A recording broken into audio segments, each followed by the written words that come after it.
ఓం శ్రీ సద్గురు చరణారవిందాభ్యాం నమః. ఓం శ్రీ గణేశ శారదా సద్గురు మంగళమూర్తిభ్యో నమః. ఓం నమో భగవతే వేదవ్యాసాయ నమః. ఓం నమః ప్రణవార్థాయ శుద్ధ జ్ఞానైకమూర్తయే నిర్మలాయ ప్రశాంతాయ దక్షిణామూర్తయే నమః. ఓం ఈశ్వరో గురురాత్మేతి మూర్తిభేద విభాగినే వ్యోమవద్వ్యాప్తదేహాయ దక్షిణామూర్తయే నమః. శ్రీ గురుగీత ద్వితీయోధ్యాయము. ఎవడైనా సరే నాస్తికుడు, అసూయాపరుడు, రాగాలతో ద్వేషాదులతో కూడినటువంటి పరమ దుర్మార్గుడు ఒకవేళ గురునింద అనేటువంటిది చేస్తూ ఉన్నాడనుకో, అలా గురునింద చేస్తూ ఉన్నప్పుడు గురుభక్తుడైనటువంటి వాడిని చూసి అలా వదిలివేయకూడదు. వెంటనే వాని యొక్క నాలుకను ఛేదించి వేయాలి. గురునిందాకరుడు ఎటువంటి వాడైనా సరే మరి వాణ్ణి వదిలిపెట్టకూడదు. అంతేకాదు, వాడు ఎట్టివాడు అంటే కొంతకాలము శ్రీ గురువు దగ్గరే ఉంటాడు, ఆ గురువు యొక్క భోజనమే చేస్తాడు. ఆయన ద్వారా వడ్డించినటువంటి శిష్యులు వడ్డించినటువంటి అన్నాన్నే తింటాడు, అలాగే జీవిస్తాడు. అయినా కూడా వాడు మరి గురువు నిందనే చేస్తాడు. ఎందుకు అంటే వాడికి భక్తి తగ్గిపోయింది, లేదా భక్తి లేకనే నాటకం ఆడడానికి వచ్చాడు. ఎలా అయినా సరే ఏదో ఒక కారణం చేత గురువుని విడిచినటువంటి వాడు ఎంత మాత్రమో కూడా వాడు అంత మాత్రమే నిలకడగా ఉంటాడా? అస్సలు ఉండడు. తిరిగి గురునిందన చేస్తూ ఉంటాడు. విశేషంగా గురునిందన చేసేస్తూ ఉంటాడు. పెద్దగా తిట్టిపోస్తూ ఉంటాడు. ఉన్నవి లేనివి కల్పించి వీళ్ళకి చెప్తూ ఉంటాడు. లేనిపోయిన చెడు కర్మ అంతా కూడా నెత్తికి చుట్టుకుంటూ ఉంటాడు. అటువంటి వాని నాలుకను విన్నటువంటి అనుచరులు ఎవరైనా గురుభక్తులు అయినటువంటి వారు ఆ పదం గనక వారి చెవినబడి కూడా సహించి ఊరుకున్నారు అంటే వారికి కూడా వాని యొక్క పాపంలో వీనికి కూడా పాలు పంచుకోవడం అవుతుంది. కాబట్టి అట్టి వాని యొక్క నాలుకను 100 ముక్కలుగా చేయాలి. ఇది మరి మొట్టమొదట చేయవలసినటువంటి పని. కాబట్టి దీనిని ఉత్తమ పక్షము అని చెప్పారు. అలా చేయడానికి సమర్థత లేదు శిష్యుడికి. శిష్యుడు అనేటువంటి వాడు బలహీనుడు. అప్పుడు వానిని వెంటనే ఏం చేస్తాడు అంటే తరిమి వేస్తాడు. అలా చేయటానికి సమర్థత లేనిటువంటి వాడు అంటే తగు సామర్థ్యం లేనటువంటి శిష్యుడు వానిని వెంటనే తరిమి వేయాలి, అక్కడి నుండి బయటికి నెట్టివేయాలి. ఇది మధ్యమ పక్షము. అయితే మొట్టమొదట ఏం చేయాలి? వాడి నాలుకను చీరివేయాలి, లేదా వానిని అక్కడి నుండి నెట్టివేయాలి. ఆ ప్రకారంగా తరిమివేయడానికి సాధ్యం కాకపోయినప్పుడు వాడు ఇంకా ఎవరినైనా గ్రామంలో ఉన్నటువంటి వారిని మరి సహాయం తీసుకొని గ్రామం బయటికి నెట్టివేయాలి, అంటే మిగతా వారి చేత వెళ్ళగొట్టించేయాలి. ఇది చివరిది, అంటే కనిష్ట పక్షం. అది కూడా సాధ్యం కాలేదనుకో, మరి వాడిని నాలుక చీల్చివేయాలన్నా, వాడిని ఆశ్రమం బయటికి నెట్టివేయాలన్నా, లేదా గ్రామాంతరానికి అంటే గ్రామం చివరి దాకా పొలిమేర దాకా నెట్టివేయాలన్నా కూడా వాడికి శక్తి చాలలేదు. అప్పుడు అధమపక్షం ఏం చేయాలి? ఆ ప్రదేశాన్ని వాడు వదిలి, అంటే శ్రీ గురుమూర్తి యొక్క నింద వాడు వినకూడదు. వింటే మహాపాపం. అందుకని వాడేం చేస్తాడు? ఆ ప్రదేశాన్ని వదిలి వెళ్ళిపోతాడు. ఈ విధంగా కేవలము అసూయాగ్రస్తుడై ఇది వరకు ఆశ్రమంలో ఉండి కూడా ఉపకారాన్ని పొంది కూడా మరి అటువంటి కృతజ్ఞతను మరిచి ఎందుకు 4 రూకలు లేదా మరి కొంత ధనము అనేది సమకూరింది. ఆ తెలివి అనేటువంటిది ఎక్కడి నుండి వచ్చింది? శ్రీ గురుమూర్తి దగ్గరకు చేరిన తర్వాతే వచ్చింది అని మొట్టమొదట వృద్ధి చెందేటప్పుడు ఉంటుంది. వృద్ధి చెందిన తర్వాత ఆయన కంటే నా తక్కువేంటి అనేటువంటి భావనకు లోనవుతాడు. అప్పుడు ఆ కృతజ్ఞతా భావం అనేటువంటిది నశించిపోతుంది. ఆ ఉపకారం పొందినటువంటి వాడు, ఇక్కడ ఉపకారం అంటే వానికి మానసికంగా పొందినటువంటి జ్ఞానం ద్వారానే వానికి అంత గుర్తింపు, బాహ్యమైనటువంటి సిరి కూడా లభ్యమైంది. అయినా కూడా వాడేమనుకుంటాడు? నేను ఎన్ని నాళ్ళు గురువుకి డబ్బో, దశకమో, పూలో, పండ్లో, ధాన్యమో ఏదో ఒకటి నేను ఇస్తున్నాను, ఆయన దగ్గర నుండి నాకేమొచ్చింది? అమూల్యమైన అపారవారమైనటువంటి జ్ఞానం వచ్చింది అని తెలుసుకున్నటువంటి వాడు జ్ఞాన మార్గాన్ని బట్టే పోతాడు. వస్తుతత్వం మీద వాలిపోయినటువంటి వాడు ఏది కుళ్ళు వస్తువు మీద ఏగవాలిపోయినట్లుగా ఈ యొక్క వచ్చిపోయేటువంటి అస్థిరమైన వస్తువు మీద వాలిపోయినటువంటి వాడు నేనే ఇన్ని సంవత్సరాలు గురువుకి పెట్టాను, ఆయన ద్వారా నాకేం వచ్చింది అని భావించేటువంటి వాడు గురువుని నిందించడానికి ఏమాత్రము కూడా వాడు ఆలోచన చేయడు. అటువంటి ఉపకారం పొందినటువంటి వాడు కూడా గురువుని నిందిస్తూ ఉండగా తాను ప్రత్యక్షంగా వినుతూ ఉన్నటువంటి శిష్యుడు, అంటే ఒక్కొక్కరు గురువు ఇంటికో లేదా గురువు మీదకో గురు కుటుంబానికో ఎవరైనా వ్యతిరేకంగా మాట్లాడేటప్పుడు ప్రక్కనే ఉండి పెద్ద మనిషిలాగా ఉండి మరి వారి యొక్క విషయాలను గురించి వింటూ లోపల ఆనందిస్తూ ఒక ముచ్చుతనంతో మౌనాన్ని పాటించి ఉన్నటువంటి వాని పాపం మహాఘోరమైన నరకాన్నే పొందుతాడు. అంటే తాను ప్రత్యక్షంగా వింటూ కూడా అడ్డుకోవటానికి ప్రయత్నించినటువంటి వాని యొక్క సభ్యత్వం ఏం చేసుకోను, వాడు అన్ని నాళ్ళు అనుసరించి ప్రోధి చేసుకున్న జ్ఞానం ఏ మట్టిలో వేశాడు. అందుకు కాబట్టి అటువంటి శిష్యుడు కనుక నిందించేటువంటి వాణిని కనుక శిష్యుడు జిహ్వాఛేదనము నాలుక కత్తిరించలేకపోతే ఇప్పుడు తప్పనిసరిగా నాలుక జిహ్వాఛేదనం అనేటువంటిది చేయాలి. అది మొట్టమొదట ఉత్తమ పక్షమని తెలిసింది. అటు ఇటు కాకుండా అయితే వీడు గురునిందాకరుడు అని తెలిసి కూడా గురునిందని వినకుండానే గురుభక్తుడు భయపడి పరుగులెత్తరాదు. వాడు వస్తున్నాడు, వాడు వచ్చిన దగ్గర నుండి కూడా శ్రీ గురుమూర్తిని నిందిస్తూనే ఉంటాడు. ఆయనేమో అట్లా మౌనాన్ని ఆశ్రయించి అలాగా వింటున్నారో వినట్లేదో ఆయన నిష్టలో ఆయన ఉంటారు. ఆడు నిందించడానికి వచ్చాడు అని వాడు నిందిస్తాడో లేదో కానీ ఆ గురునిందని వినవలసి వస్తుంది అని వీడు ముందుగానే ఉన్నటువంటి శిష్యుడు ఆశ్రమాన్ని వదిలిపెట్టి పారిపోకూడదు. అలా పారిపోయినటువంటి వాడు అంటే ఇక్కడ గురునిందని వినకూడదు అన్నటువంటి వాడు, అది తెలిసినటువంటి వాడు గురునిందను వినకుండా చేయగలిగినటువంటి భక్తి తనకు లేదు. అక్కడ ఆ భక్తే ఉంటే గురునిందని వినకుండా చేయగలిగినటువంటి సత్తా తనకుంటుంది. అది క్రియ ద్వారానో లేదా బోధ ద్వారానో.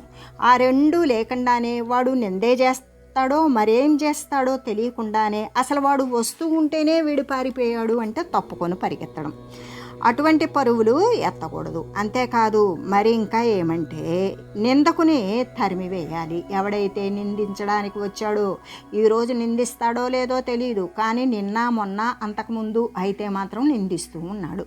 అప్పుడు వాడు వరుసగా కొన్ని రోజుల నుండి నిందిస్తూ ఉన్నాడు కాబట్టి వాడిని చూసి పరిగెత్తి పారిపోవడం కాకుండా వాడిని తరిమి కొట్టాలి.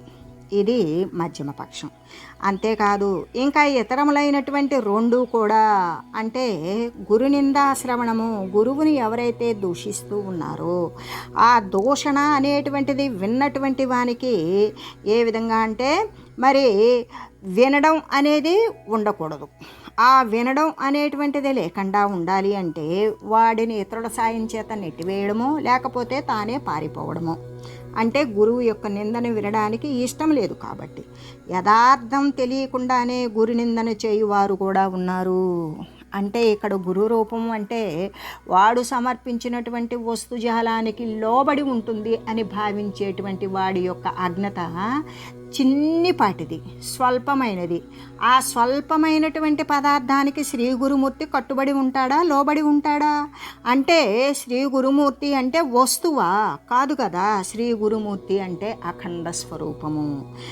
కాబట్టి అట్టి వారిని గనక ఎవరైనా నిందించినట్లయితే మరి వాడు గనక అంతకాలం జ్ఞానాన్ని సముపార్జించుకొని ఉంటే గురునిందాకరుణ్ణి కూర్చోబెట్టాలి.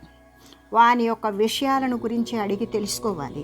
ఎందులో వాడికి ఎటువంటి లోపం జరిగిందో చెప్పాలి. ఆ లోపాన్ని సవరించగలిగినటువంటి బోధనా పటిమ చేత వానిని మళ్ళీ కూడా సన్మార్గంలోకి తిప్పగలగాలి. అది ఉత్తమ పక్షం.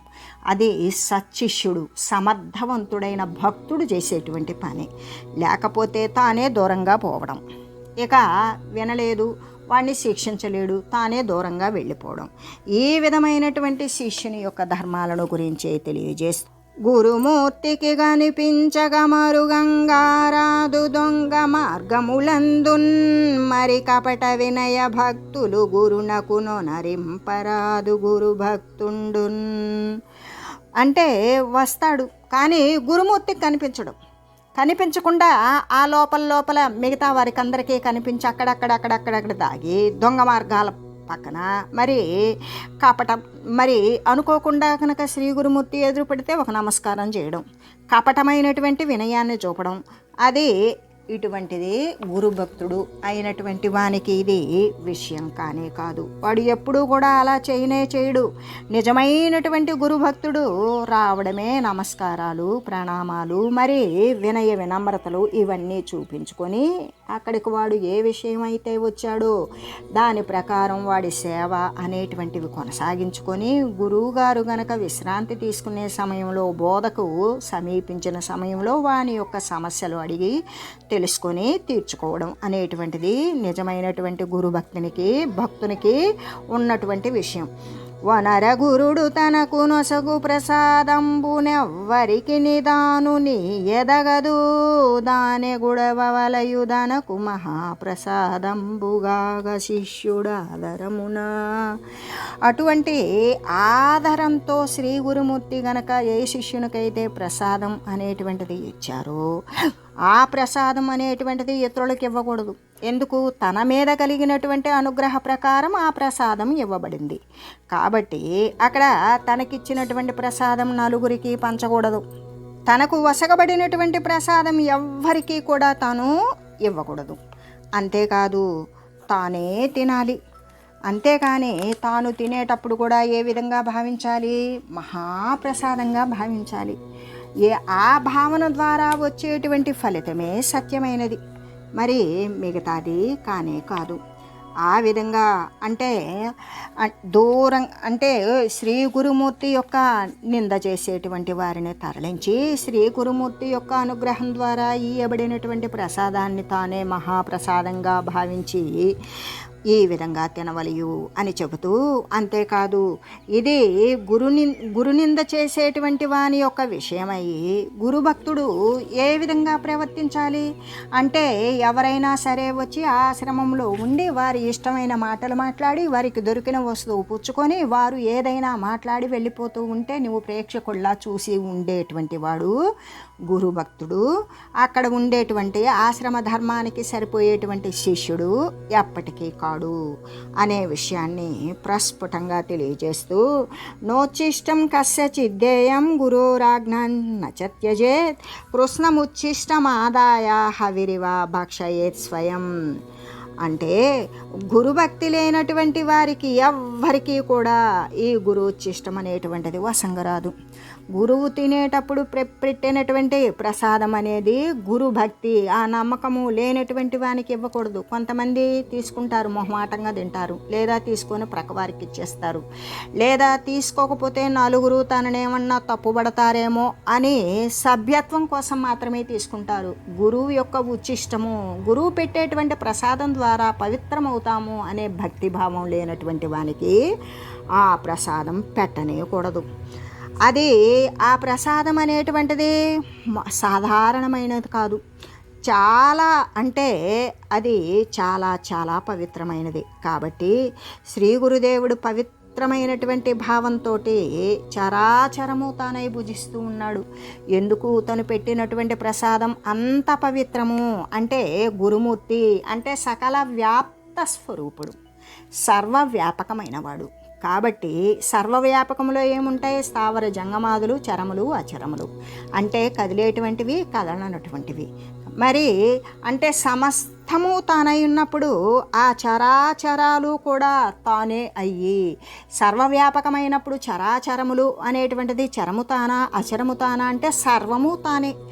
ఆ విధంగా పదార్థాన్ని భుజిస్తూ ఉన్నాడు. ఆ పదార్థం ఏంటి అంటే తాను సృజించబడింది.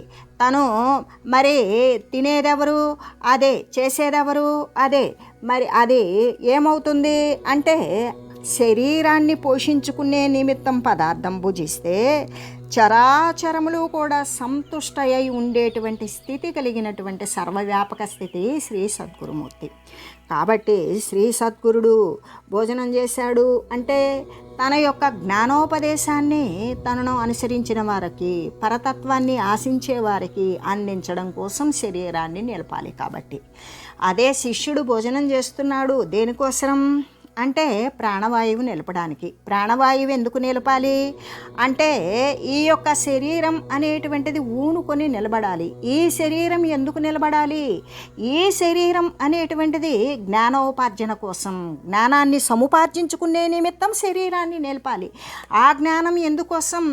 ఏ పరతత్వమై సర్వవ్యాపకమైనటువంటి పరమాత్మ స్వరూపం ఉన్నదో దాన్ని పొందడం కోసం, దాన్ని చెందడం కోసం, ఆ మార్గాన్ని అన్వేషించి ఆ మార్గాన నుంచి ఆ తత్వం తానై ఉండడం కోసం. అంటే ఎక్కడి భోజనం నుండి వచ్చింది అంటే పదార్థం తినేటువంటి వాని యొక్క శక్తి, వాని యొక్క ఆలోచన ఎక్కడ ఉన్నది? సర్వము పరమార్థమే, సర్వము పరమాత్మ స్వరూపమే అనే భావనతో తినేటువంటి వాడిది మాత్రమే నిజమైనటువంటి ప్రసాదం. అందుకే శ్రీ గురుదేవుడు ఎలా తింటాడు? తాను భావంతో చరము అచరము కూడా సర్వము తానై భుజిస్తూ ఉంటాడు. అందుకే ఒకవేళ గనక శ్రీ గురుదేవుడే గనక తృప్తి పడ్డాడో సమస్త భూతాలు కూడా శాంతి పడిపోతున్నవి. ఎందుకు? ఈ సమస్త భూతాలు ఎక్కడ నుండి ఉత్పన్నమైనవి? ఆ యొక్క జ్ఞానాశక్తి నుండి ఉత్పన్నమైనవి.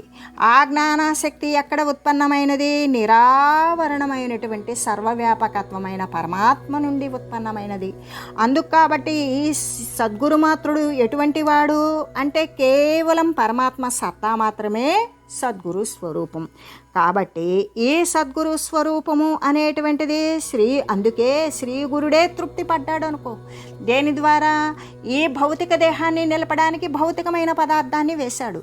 ఈ భౌతిక దేహము వేయబడినటువంటి ఈ రెండు పదార్థాలు పంచభూత సమ్మిశ్రణంతో ఏర్పడినటువంటి పదార్థాలే. ఈ పదార్థాలకు మూలం తెలివి, ఆ తెలివికి మూలం నిత్య నిరంజనమైన నిరతిశయానంద స్వరూపం బ్రహ్మతత్వం. కాబట్టి ఇది ఎక్కడ నుండి జాలివారింది? మరి లయమైతే ఇది ఎక్కడ నిక్షిప్తం అవుతుంది అనే విషయం మొదటి నుండి తీసుకున్నప్పుడు చివరి వరకు అదే, చివరి నుండి లయం చేసుకుంటా పోతే మిగిలేది అదే. కాబట్టి ఇక్కడ శ్రీ గురుదేవుడే గనక ఒకవేళ తృప్తి పడ్డాడు అనుకో పదార్థం ద్వారా, అప్పుడు సమస్త భూతాలు, ఇక్కడ భూతాలు అంటే మనం ఇంతకుముందు ఒకసారి తెలియజేసుకున్నాం. కానీ భూతాలు అంటే దెయ్యాలు, గాలులు, పిశాచాలు ఇటువంటివి కావు. భూతాలు అంటే ప్రాణికోట్లు, భూతములు అంటే పంచభూతములు, ఆకాశ వాయు అగ్ని జల పృథ్వులు, శబ్దస్పర్శ రూపరస గంధాలు, వీటి నుండి ఉత్పన్నమైనటువంటి ఈ యొక్క పంచభూత సమ్మిశ్రణతో ఏర్పడినటువంటి ఏ పదార్థం అయితే ఉన్నదో ఆ పదార్థాన్ని ఈ దేహేంద్రియ సంఘాతంతో కూడినటువంటి ఇంద్రియ సంఘాతంతో కూడిన దేహాన్ని నిలుపుకోవడం కోసం ఈ యొక్క పదార్థం అనేటువంటిది భుజించినప్పుడు ఆ శ్రీ గురుదేవుడే కనుక ఒకవేళ తృప్తి పడ్డాడో అప్పుడు సమస్త భూతములు, ఎందుకు సర్వవ్యాపకమైనటువంటి స్థితి శ్రీ సద్గురు స్థితి, ఆ సమస్త భూతాలు కూడా శాంతి పొందుతాయి. ఎందుకు అంటే సర్వము చర అచరము సర్వము తానే అయి భుజిస్తాడు కాబట్టి శ్రీ గురుమూర్తి.